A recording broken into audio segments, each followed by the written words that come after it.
Halo teman-teman semuanya, perkenalkan saya Darmawati dari program studi pendidikan akuntansi Fakultas Ekonomi dan Bisnis. Nah, saya berada di Universitas Negeri Makassar Angkatan Baru 2025. Nah, jadi teman-teman, di sini saya akan membahas mengenai ejaan bahasa yang disempurnakan dengan mata kuliah Bahasa Indonesia.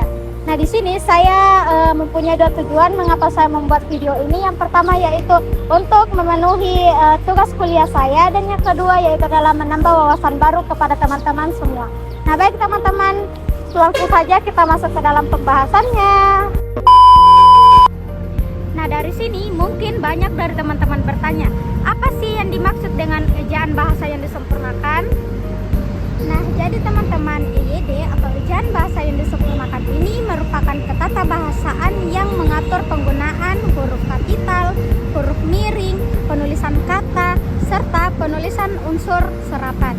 Nah, dalam artian bahwa EYD ini hadir untuk membantu kita dalam menulis sesuai dengan kaidah bahasa Indonesia. Nah, selanjutnya di sini kita akan membahas mengenai ruang lingkup EYD atau ejaan bahasa yang disempurnakan. Nah, ruang lingkup EYD ini teman-teman meliputi beberapa. Yang pertama yaitu adalah penulisan huruf. Nah, penulisan huruf ini termasuk dengan huruf kapital, huruf miring, huruf vokal, konsonan, serta diftong. Ruang lingkup yang kedua teman-teman meliputi penggunaan kata, baik kata dasar, kata ulang, atau kata turunan. Nah, ruang lingkup EYD yang ketiga yaitu adalah penulisan unsur serapan dari bahasa asing. Nah, selanjutnya adalah ruang lingkup yang terakhir atau yang keempat yaitu adalah penggunaan tanda baca seperti tanda koma ataupun titik sebagaimana fungsinya. Nah, selanjutnya teman-teman, di sini saya akan membahas mengenai penjelasan tentang ruang lingkup EYD dan juga bagaimana contohnya. Nah, yang pertama yaitu adalah huruf kapital. Nah, huruf kapital ini teman-teman merupakan huruf besar yang digunakan pada awal kalimat. Nah, biasanya huruf kapital ini digunakan dalam penulisan nama, gelar, waktu, tempat, hari, serta peristiwa penting. Nah, di sini saya akan menyebutkan salah satu contohnya. Nah, contohnya yaitu adalah Indonesia merdeka pada tahun 1945.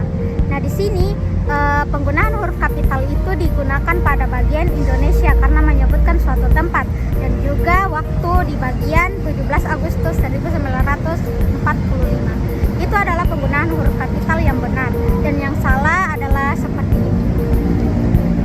Karena di sini tidak ada penggunaan huruf kapitalnya. Nah, syarat dari penggunaan kapital ini kan harusnya nama dan juga tempat serta waktu. Nah, yang kedua yaitu adalah huruf miring. Nah, huruf miring ini teman-teman biasanya digunakan dalam penulisan buku, majalah, serta bahasa asing yang belum diserap. Nah, selain itu teman-teman, huruf miring juga ini digunakan untuk menegaskan suatu kata. Nah, di sini saya akan memberikan salah satu contoh mengenai judul buku. Nah, di sini contohnya adalah saya membaca buku Laskar Pelangi. Nah, di sini judul bukunya dimiringkan karena itu menentukan sebuah objek, dan yang salah seperti ini. Nah, begitu teman-teman. Nah, selanjutnya yang ketiga teman-teman yaitu adalah kata dasar. Nah, jadi kata dasar ini merupakan kata yang belum mengalami perubahan bentuk, jadi ditulis dari satu kesatuan. Nah, salah satu contohnya yaitu adalah dia sedang tidur. Nah, ini adalah salah satu kata satu kesatuan yang belum mengalami perubahan bentuk. Dan yang keempat teman-teman adalah penulisan kata turunan. Nah, penulisan kata turunan ini teman-teman adalah kata yang mendapat imbuhan baik awalan, akhiran, serta sisipan, dan ditulis serangkai. Nah, salah satu contohnya yaitu adalah dia sedang membaca buku. Nah, ini adalah salah satu contoh tulisan turunan. Sedangkan yang salah itu yaitu adalah penulisannya seperti ini. Dia sedang membaca buku. Seperti itu teman-teman. Nah, selanjutnya yang kelima teman-teman yaitu adalah penulisan kata ulang. Nah, penulisan kata ulang ini merupakan kata yang ditulis ulang dan ditulis menggunakan kata penghubung atau tanda kurang seperti ini. Nah, jadi teman-teman, adapun contoh dari penulisan kata ulang ini yaitu adalah anak-anak sedang bermain di taman. Nah, ini adalah salah satu contoh penulisan Nah, selanjutnya adapun kata yang salah penulisannya, yaitu adalah anak-anak sedang bermain di taman. Nah, ini adalah salah satu contoh penulisan kata ulang yang salah. Nah, selanjutnya yang keenam teman-teman, yaitu adalah penulisan gabungan kata. Nah, penulisan gabungan kata ini ditulis terpisah kecuali jika katanya itu sudah menjadi bentuk baku. Nah, salah satu contohnya yaitu adalah dia bekerja sama dengan guru. Nah, ini adalah salah satu contoh gabungan kata yang benar. Sedangkan yang salah itu seperti ini. Dia bekerja sama dengan guru. Nah, ini adalah contoh salahnya teman-teman. Dapat ditemukan perbedaannya. Nah, selanjutnya yang ketujuh teman-teman, yaitu adalah penggunaan tanda titik. Nah, penggunaan tanda titik ini teman-teman digunakan untuk mengakhiri sebuah pernyataan, baik itu singkatan nama atau angka di dalam daftar. Nah, salah satu contohnya yaitu adalah DR Hasan menghadiri rapat. Nah, di sini DR-nya itu atau singkatan dari namanya diberi titik, Hasan menghadiri rapat itu di akhirannya titik karena itu menandakan sebuah pernyataan.